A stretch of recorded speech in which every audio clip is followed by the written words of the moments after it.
Pour profiter du nouveau filon, tous les mois se crée une nouvelle coopérative d'huile d'argan. Sur la route entre Agadir et Marrakech, on en compte une centaine qui font travailler plus de 2000 femmes. Notre enquête se poursuit à 20 km au nord d'Essaouira.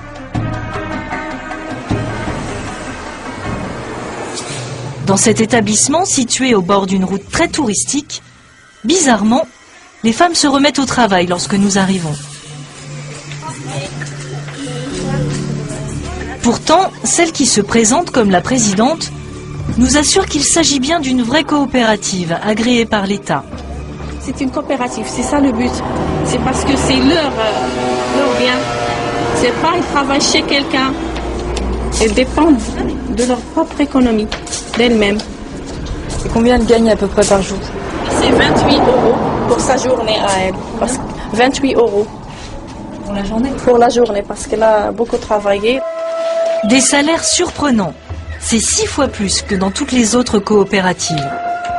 Lorsqu'on demande le volume de production, le chiffre nous semble irréaliste pour une huile pressée à la main. En fait, on produit tous les ans pas moins de 10 000 litres tous les ans. C'est destiné à l'échelle internationale et l'échelle nationale. Ce discours nous laisse sceptiques. Nous décidons de vérifier ces informations en appelant un haut fonctionnaire du ministère de l'Agriculture du Maroc qui enquête sur cette coopérative et souhaite rester anonyme. Elle me disait que les femmes étaient rémunérées 28 € par jour. 28 €? 28 € par jour, oui. Non, c'est énorme. C'est énorme. C'est le salaire d'un très haut cadre. Donc c'est n'importe quoi. Il me disait aussi qu'ils produisaient 10 000 litres par an. 10 000? Oui. Non, ça c'est trop. Même les plus grandes coopératives, ils ne font pas cette production. Alors pourquoi est-ce qu'ils nous disent ça d'après vous? Moi personnellement, je soupçonne que c'est une coopérative déguisée. Donc c'est-à-dire que les bénéfices ne seraient pas reversés aux femmes? Peut-être. Et au fond, c'est une petite société familiale. Une entreprise privée? Oui, si j'ai les preuves, on va faire le nécessaire. Donc, on va éliminer l'agrément pour cette coopérative. L'agrément du ministère permet d'obtenir des aides financières. C'est donc pour obtenir frauduleusement ces subventions que certaines sociétés privées se font passer pour des coopératives. À Marrakech, nous avons découvert une escroquerie d'une autre ampleur. Dans le souk très touristique de la ville, on trouve de l'huile d'argan dans toutes les échoppes. Dans cette boutique qui s'affiche comme une herboristerie, nous sommes accueillis par un homme en blouse blanche aux allures de pharmacien. Bonjour monsieur, s'il vous plaît. De la crème d'argan? Et de l'huile? Oui. De l'huile d'argan. Ça c'est la colle, ça c'est l'alimentaire. Voulez-vous essayer un petit peu? Il n'est pas amer, c'est quand vous buvez du jus de menthe. Un tout petit peu là. Oui. C'est de l'huile pure? Oui, 100%. Il n'y a Vous rien allez dedans? voir. Pour la santé. Il n'y a pas mieux que ça le matin, hein, pour le cholestérol, pour les maux de corps, pour les articulations, pour renforcer les articulations. Alors combien ça coûte? 150. 150. Une bouteille 150. Oui, 150. La troisième est gratuite. Vous achetez ici, vous pouvez l'analyser internationalement et vous trouvez 100%. D'accord. Nous prenons le pharmacien au mot et allons faire analyser son huile. Nous achetons pour 15 € un flacon de 60 ml que nous confions au laboratoire de Zoubida Charouf, la chercheuse de l'université de Rabat. Après des recherches poussées, le résultat est sans appel. C'est une huile d'argan falsifiée. Sa composition, 100% tournesol, 0% argan. À 15 € le flacon, une belle arnaque. L'huile de tournesol coûte 10 fois moins cher que l'argan. Depuis peu, les coopératives marocaines font face à une nouvelle concurrence. Les grands groupes cosmétiques internationaux achètent des dizaines de milliers de litres d'argan. La demande explose, alors sur le marché, les prix flambent. Le souk de Tamlest, au nord d'Essaouira. La marchandise que tout le monde s'arrache, c'est l'amandon qui permet de produire l'huile d'argan. Les familles des alentours qui ont concassé les noix chez elles viennent vendre leur production.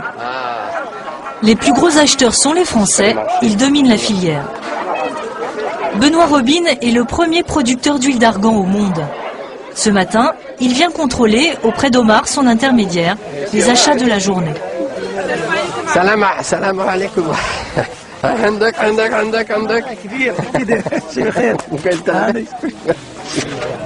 Le travail d'Omar, c'est d'avoir tous les jours entre 2 et 3 tonnes d'amandons d'excellente qualité. Et lui, il était à la balance, il vérifie à chaque fois les quantités. Donc c'est l'ancienne balance avec les poids, on pèse, on tare à chaque fois. Donc l'argent passe très vite de main à main, il faut être prêt, il faut des petites coupures, et il faut aller très très vite. Voilà. On espère, c'est un bon souk Telmès aujourd'hui, on espère acheter peut-être maximum 3 tonnes. Et pour acheter des amandons en si grande quantité, il faut dépenser beaucoup d'argent. Dans sa sacoche, Omar, l'intermédiaire, a plus de 10 000 €. Là, c'est des sacs de 20 kilos. Là, fini. Ouais, ceux-là. Là, il me montre justement les provenances. Voilà, regarde. Ça, c'est vraiment de l'amandon nickel. Pour répondre aux exigences des grands laboratoires cosmétiques, l'amandon doit être d'une qualité irréprochable. Ah, il est bon, il est excellent celui-là. Il est large, il est blanc, il est tout de suite très très gras. C'est la première chose déterminante pour nous. Excellent. Excellent. En une matinée, il a acheté pour 7 500 € d'amandon. Direction le centre de triage. Dans ce local, une cinquantaine de femmes travaillent pour Benoît Robine. Toute la journée, elles doivent trier les amandons achetés au souk avant qu'ils ne partent en usine pour être pressés. Regardez ce qui a été retiré aujourd'hui simplement. Ces morceaux d'écorce ne peuvent pas entrer dans la machine. La directrice de l'usine nous dit que les femmes gagnent le même salaire que dans une coopérative, 4 € par jour. Nous demandons à une des travailleuses combien elle gagne et c'est la directrice qui nous sert d'interprète.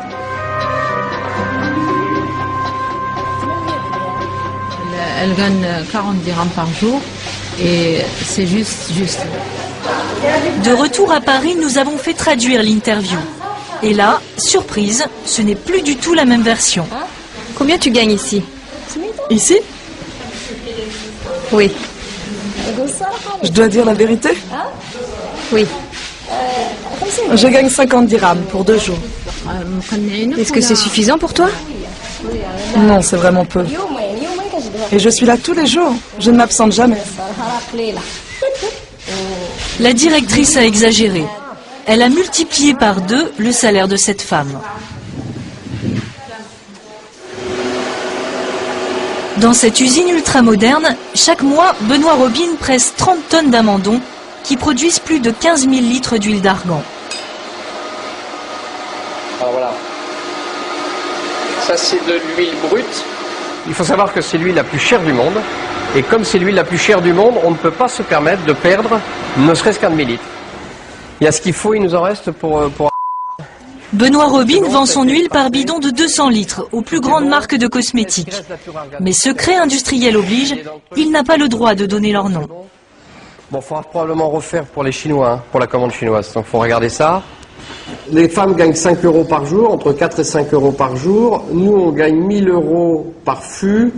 Et un labo peut gagner entre 30 et 50 000 € avec les produits finis. Et le gros paradoxe de notre métier, c'est que plus le client est gros, moins il fait de commerce équitable. En France, le marché est en plein essor. Shampoing, gel douche, crème à l'huile d'argan envahissent nos magasins. Aucune marque ne veut passer à côté de ce nouveau produit phare. Sur les étiquettes, l'huile d'argan du Maroc est le premier argument de vente. Mais quelle en est la teneur réelle?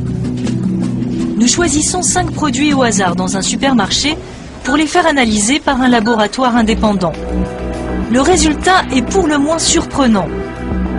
Moins de 2% d'huile d'argan pour le gel douche, moins de 2% pour l'huile pour les cheveux, même résultat pour le savon, le shampoing et la crème pour les mains. Nous montrons les résultats à un expert. L'huile d'argan est-elle vraiment efficace s'il y en a moins de 2% dans un produit? L'huile d'argan pure, moi je suis d'accord, parce que c'est une huile hydratante, antioxydante, etc. Mais je pense pas que juste 2% dans une crème hydratante soit suffisant pour garder les propriétés réelles de l'huile d'argan pure. Moi je pense que c'est un argument marketing. Nous avons contacté les grands groupes cosmétiques qui fabriquent ces 5 produits. Tous garantissent l'efficacité de leur crème ou leur shampoing et précisent que leur qualité est le résultat d'une formule composée de nombreux ingrédients, dont l'huile d'argan.